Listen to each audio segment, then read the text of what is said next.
சட்டமன்றம் என்று பார்த்தால் அந்த 11 எம்எல்ஏ எடுத்து ஓட்டு போட்டாங்க, கரெக்ட் தான். ஆனா அந்த 11 எம்எல்ஏக்கு தகுதி நீக்கம் கோரி யாருமே கேட்கல. அதாவது நான் சொல்றது 2017. இப்போ உடனே தகுதி நீக்கம் நோட்டீஸ் கொடுக்குறாங்கல்ல, அப்படியெல்லாம் கொடுக்கல. ஆனால் ஒரு விஷயம், பழைய வரலாறுகளை எல்லாம் நம்ம சுட்டி காட்டிகிட்டே வந்தோம்னா தவறுகள் இருந்துகிட்டே தான் இருக்கும். அது எப்படி இல்லைன்னுலாம் சொல்ல முடியும். நிலைப்பாடுகள்லாம் ரொம்ப மாற்றம் இருக்கு. ஓபிஎஸ் சேருவதால அரசியல் ரீதியாக யாருக்கு லாபம், இவ்வளவுதான் நம்ம இதுல பார்க்கவே முடியும். நான் கூட நம்ம அன்னைக்கு பேசும்போது ஓபிஎஸ் சேர மாட்டாருந்தாங்க உண்மையிலே நினைச்சேன். என்ன காரணம்னா இயல்பாகவே இருக்கிற சில சங்கடங்கள் தான். பேச்சுவாக்கில் கூட ரெட்டேலுக்கு ஓட்டு போடுங்கன்னு சொல்லிடுவோம். ஓபிஎஸ்ஸே ஓட்டு கேட்க போகும்போது ஐயா உங்களுக்கு தாயா ஓட்டு போட்டா ரெட்டேலில் கரெக்டா போட்டேன்னு யாராவது சொல்ல வைப்பாங்க. இதெல்லாம் பிராக்டிகல் ப்ராப்ளம். உண்மையிலே பல முறை நம்ம பார்த்த விஷயங்கள் தான். அப்போ ஓபிஎஸ் உண்மையிலே கொஞ்சம் கஷ்டப்பட்டு தான் போய் ஜாயின் பண்ணியிருக்கணும். ஆனால் அடிப்படையில் இப்போ இதில் திரு மு.க. ஸ்டாலின் அவரோட ஸ்மார்ட் மூவ் ஒன்று. அவர் அவங்க கட்சிக்காரங்களை அனுசரித்து போக சொல்லி எந்த அளவுக்கு கண்ட்ரோல் பண்ணியிருக்காரு அதையும் நம்ம சேர்த்து பார்க்கணும். அப்போ எடப்பாடி பழனிசாமி அவர்கள் அடிப்படையில் இன்னும் கொஞ்சம் ஸ்மூத்தா ஹேண்டில் பண்ணிருக்கலாங்கிறதா என் கணக்கு. இல்ல பாஜகவை ரொம்ப நம்பி இருந்தாரு ஓபிஎஸ், அவங்க சேர்த்து வைப்பாங்க நம்பணும். ஆனா கடைசியில ஏன் அது நடக்காம போச்சுன்னு நினைக்கிறீங்க? நம்ம அன்னைக்கு பேசும்போதே பாஜகவில் இருந்து ஆஃபர் பத்தி கூட நம்ம பேசணும் இல்லையா? ஆஃபர்லாம் இருந்தது, எல்லாருக்கும் தெரிஞ்ச விஷயம்தான்.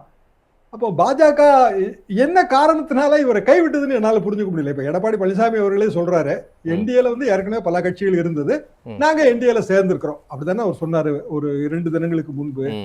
அப்ப என்டிஏல இருந்த கட்சிகள்ல ஒண்ணுதானே ஓபிஎஸ் அவர்கள். ராமநாதபுரத்துல பலர் நழுவி பாலியல் விழுந்தது சரிதான், பலாப்பழமுமா நழுவும். அண்ணனே சொல்லிட்டாரு அது என்டிஏ ஓட்டு. ராமநாதபுரத்துல பலாப்பழம் வாங்கின ஓட்டு என்டிஏ ஓட்டு. அண்ணன் அதுதான் அப்ப என்டிஏல இருந்து பெரிய சொல்ல முடியும். ஒரு கட்சி தலைவர்களே ஸ்டார் வேட்பாளர் போல இருந்தாங்க அன்னைக்கு பலாப்பழத்துல இவர் நிக்கும் போது. அந்த ஓட்டு தான் இவருக்கு ஒன்றும் தனி ஓட்டு எல்லாம் நினைச்சு திமுக புலகாங்கிதெல்லாம் அடைய வேணாம். இல்ல எல்லா ஓட்டும் சேர்ந்தது, நான் அதை மறுக்கவே இல்லை. ஆனா எம்ஜிஆரோட அந்த 72 கான்ஸ்டிடியூஷன் வேறங்க, என்ற காப்பி இருக்கு. 76ல தான் அவர் இப்ப இருக்கிற இந்த கான்ஸ்டிடியூஷன், அதாவது அடிப்படை உறுப்பினர் ஓட்டுரிமை கான்ஸ்டிடியூஷன் வந்துச்சு. அது பிறகு ஜெயலலிதா அவர்கள் அதுக்கு அடிக்கோடு போட்டு இதை மாற்றவே முடியாதுன்னு சொன்னாங்க. அதை மாற்றியது என்பது ஓபிஎஸ் மற்றும் இபிஎஸ் சேர்ந்த தலைமை தான், ஒருங்கிணைப்பாளர், இணை ஒருங்கிணைப்பாளர். அதை மீண்டும் மாற்றி இப்போ பொதுச் செயலாளர்னு கொண்டு வந்துட்டாங்க. அதனால இனி அந்த மாற்றங்களை பற்றி பேசி பயன் இல்லை. இபிஎஸ்க்கு இனிமேல் லீகல் சேலஞ்சும் இல்லை, யாருமே அதை பத்தி பேசி பயன் இல்லை. இப்போதைக்கு திமுக அணி, அதுல ஓபிஎஸ் இருக்கிறாரு. ஓபிஎஸ் தனது ஆதரவாளர்களுக்கு இடம் வாங்கி கொடுக்கலாம், நமக்கு அதை பத்தி தெரியாது. திமுகவுக்கு எதிராக யார் இருக்க வேண்டும்? நான் அதிமுக இருக்கணும் தாங்க நான் விரும்புறேன்.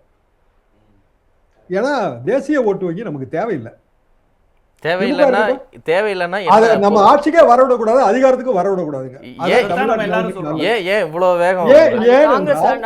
நாங்க அரசியல் வரலாறு அதுதான், எங்களோட அரசியல் வரலாறு 1967 அதுதான். அப்ப சிங்கிள் இன்ஜின், அதாவது மத்தியிலும் மாநிலத்திலும் ஒரே கட்சி ஆட்சியில் இருந்தா தான் நல்லது, அப்படிதான் காங்கிரஸ் சொல்லுச்சு. காங்கிரஸ் கட்சியை நாங்க அனுப்பி வச்சோம். மீண்டும் காங்கிரஸுக்கு பெரிய முக்கியத்துவம் வர்றதையும் விரும்பல, பிஜேபிக்கு முக்கியத்துவம் வர்றதையும் விரும்பல. அப்படின்னா ரைட்டு, திமுக அதிமுக இருக்கட்டும், திமுக ஸ்ட்ரென்தன் ஆகுது ரைட்டு, அதிமுக போட்டிக்கு ஸ்ட்ரென்தன் ஆகும்ல, அவங்களுக்கு ஒரு காம்படிட்டிவ் ஸ்பிரிட் வரும்ல, அது நல்லது தானே நான் நினைக்கிறேன். உண்மையிலேயே நான் அதை வரவேற்கிறேன். நன்றி திரு ஐயனார். நேரம் இல்ல, ஆட்சியில பங்கு கிடையாதுன்னு நம்ம சொல்லிட்டோம். அண்ணன் பைலா பத்தி சொன்னாங்க, அது சொல்ல வேண்டிய இடத்துல நான் தான் இருக்கிறேன்.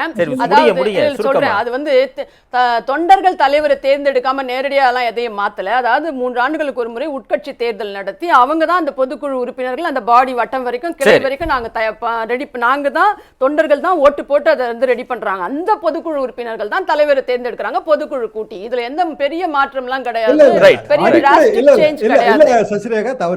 அடிப்படை உறுப்பினர்கள் தான் கட்சி தலைமையை தேர்ந்தெடுக்கணும். இன்வெர்டர் பிரமிட் ஸ்ட்ரக்சர் இல்ல, இப்ப மாத்தினபடினே அடிப்படை உறுப்பினர்கள் தான் அந்த பாடி தேர்ந்தெடுத்து அந்த பொதுக்குழு உறுப்பினர்கள் அந்த 2005 பேர் தலைவரை தேர்ந்தெடுக்கிறார்கள். அதாவது அதுல லா 20, 30, 43 மூணு இருக்குதா? இதுல எப்படின்னா 3 ஆஸ்பெக்ட் என்னன்னா, யார் வாக்களிப்பார்கள், அடுத்தது யார் வேட்பாளர், process of election. இந்த 3 process of election தான், அதுதான் பேசிக். அதை மாத்த கூடாது அப்படின்றது. அத மாத்த who is qualified to vote, who can be the வேட்பாளர்கள் யார், இந்த 2 இடத்துல மாற்றம். நீங்க சொன்னது வேட்பாளருக்குரிய தகுதி மாற்றப்பட்டிருக்கிறது, வாக்காளருக்குரிய தகுதி கூட மாத்தலாம். ஏன்னா 18 வயசு நாளைக்கு 21 ரைட் ரைட் ரைட் நேரம் இல்ல. ரைட் நன்றி நன்றி நன்றி திரு ஐயநாதன். உட்கட்சி பைலா 43 and 43A படி தொண்டர்கள் தான் தேர்ந்தெடுக்கிறார்கள் தலைவர்களை.